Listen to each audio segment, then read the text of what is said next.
Hey there, I'm Adrienne, transformation coach and your go to gal for navigating grief and loss. On this show, we're not shying away from tough conversations. Let's talk about how we're really feeling and how to show up in our lives even though so many hard things have happened. Loss and grief are tough topics, but witnessing each other's pain and getting really honest about what we want our lives to look like in our next chapter is the way forward. You're not broken. You deserve happiness. And even though you might not think that's possible, or even feel like your life is over, I'm here to show you that you can feel peace, purpose, and joy again. Let's talk about all things change, loss, and grief, and how to move forward so we can create a life we love. Welcome to the Living with Loss podcast. Hey there, welcome back to Living with Loss. I'm Adrienne. I wanted to tell you a little story about a meltdown I had in a supermarket not that long ago. I wanted to tell you for a few reasons. One, it's just kind of funny.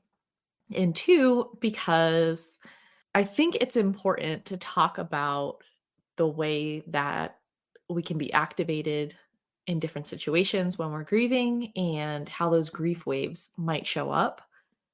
I also wanted to talk about our reactions when we're blindsided by our grief.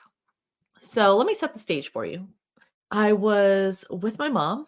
My mom has lung cancer. And so we were talking about end of life and what happens after she dies. And we just had this really beautiful conversation where we also shared some memories. It was something I know I'll look back on and appreciate after she's gone. So the next day after the conversation, we needed some stuff for the house. And so I went to the supermarket. I went in, got the cot, getting whatever I need to get. And an Ed Sheeran song comes on about losing somebody or just some tragedy of a song starts playing. And I think it was about a breakup, but for whatever reason, there were a couple lyrics that I just associated with losing my mom, and I got really upset. It was just like this wave of grief just like crashed over me in that moment. I just was continuing about my business. I paused for a brief second and I looked around and I thought to myself, well, Jan, looks like you're gonna have to see me having a little meltdown here. Hey, Jim, keep staring at the bread because these tears, they're not gonna stop falling. And so I'm saying all this ridiculous stuff to myself while still crying. I just go about my business and get what I need. I usually carry headphones with me everywhere I go. I did this before I was in the middle of grief. I have just found it very helpful to be able to control my inputs. And for me, music can be whatever I need it to be. It can be uplifting, it can be a distraction, or, maybe I want to listen to an audiobook, whatever it is. So I usually have headphones with me. And of course, of all days, I do not have headphones with me. So I'm just at the mercy of this ridiculous, sad, heart-wrenching playlist. And anyone that has gone through grief knows that grief has a way of blindsiding you. You can prepare for the days that you know are going to be activating, the anniversaries, the big events like a wedding or a graduation or a family gathering, a holiday, whatever it might be, right? You can prepare for those things. You know they're coming, you know it's going to be difficult. But there are other times where we're activated or triggered unexpectedly. It could be caused by anything that reminds you of your loss. And it brings on this sudden rush of emotions. And that's what I experienced. This really sad song about losing someone comes on after I had this ridiculously emotional conversation the night before. And it was just the perfect recipe for a meltdown. Now, me 10 years ago, I would have left the cot where it was and walked out because I'm all set with anybody seeing me cry. At least that's how I was. Now, I'm not going to hold my emotions in to make you feel more comfortable. And I say this in the respect that if I'm comfortable with the emotions that I'm experiencing, meaning I feel safe in that environment, I don't feel embarrassed or shame or whatever it might be, right? Like I'm just feeling the emotion. I'm not going to either remove myself or stop the emotion to make a random person feel better.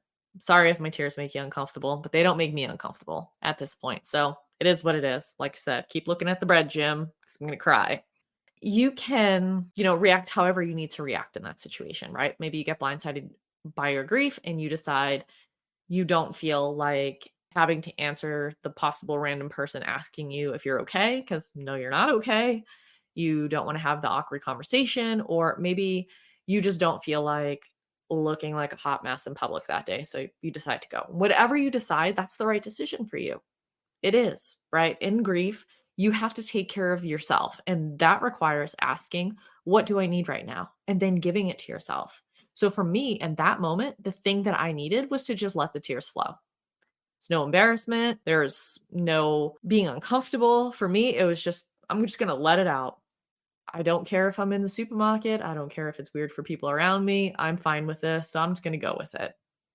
And now, again, that may not be the case in every situation. Maybe you're at work and you want to kind of slide into some of those emotional management techniques, do some deep breathing, maybe get up, walk outside, or wherever it might be, right? And again, that's a personal decision. For me that day, sorry, not sorry. I'm going to cry my little eyes out. Tears are falling in aisle 8. Watch out, world. And I say it kind of like jokingly, but really, I mean, I have laughed at myself a few times about this since, just because I can only imagine the sobbing girl pushing her cot as Ed Sheeran's playing, and what a sight that must have been. But truly, it's one of those things where at this point in my life, big, strong, difficult emotions, I'm not afraid of them. They don't make me uncomfortable, whether they're mine or somebody else's. I can hold space for that. So if I'm in a situation where I can let the emotion out, let it pass through me, emotions are energy, right? So the best thing that we can do is allow them to move through us.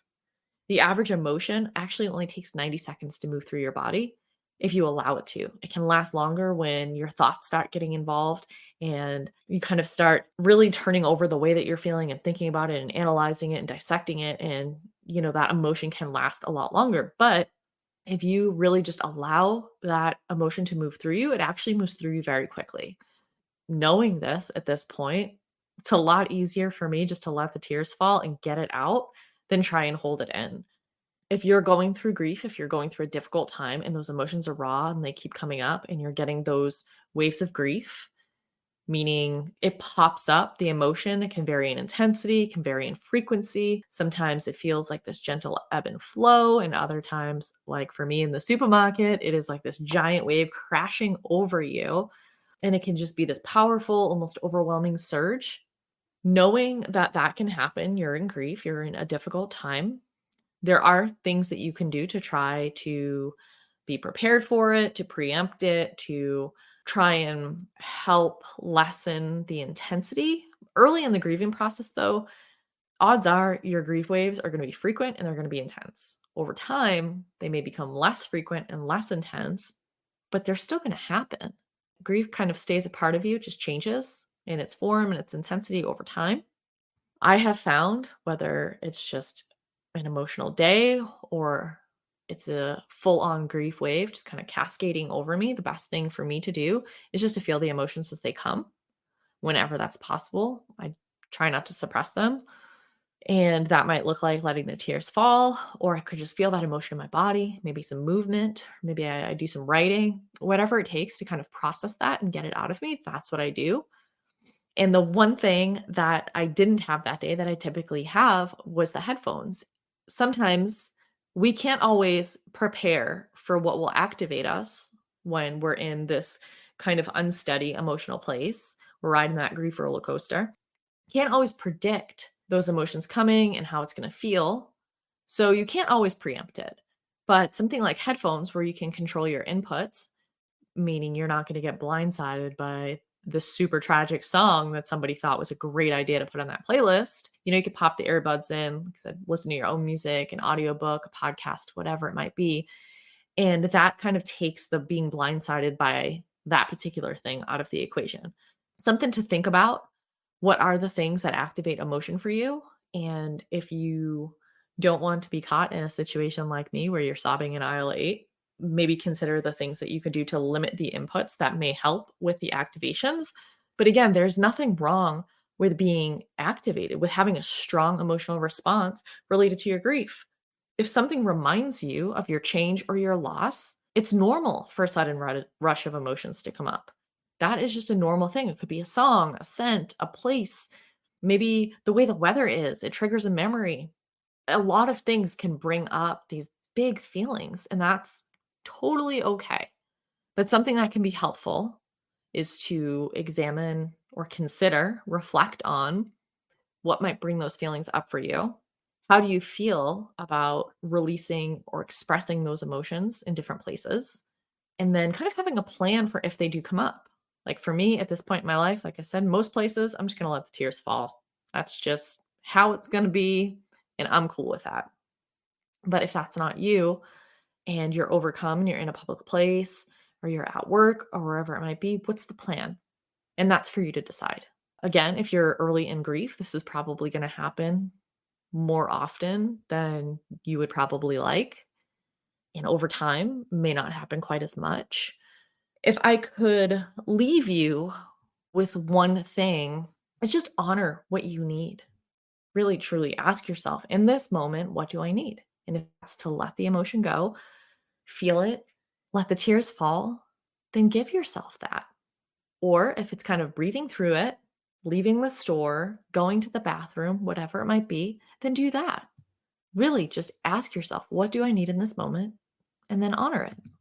When we're in grief, we can be hard on ourselves, especially if our grief doesn't show up the way we want it to, which let's be honest, that is nearly impossible to happen, right? It's going to show up how it shows up. But be compassionate to yourself, be kind to yourself. It is normal to have these strong waves of emotion. There's nothing wrong with you. You're not broken. You're not weird.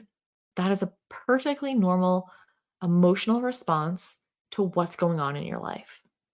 So just give yourself compassion. Again, take care of yourself. Whatever you need in that moment, give it to yourself.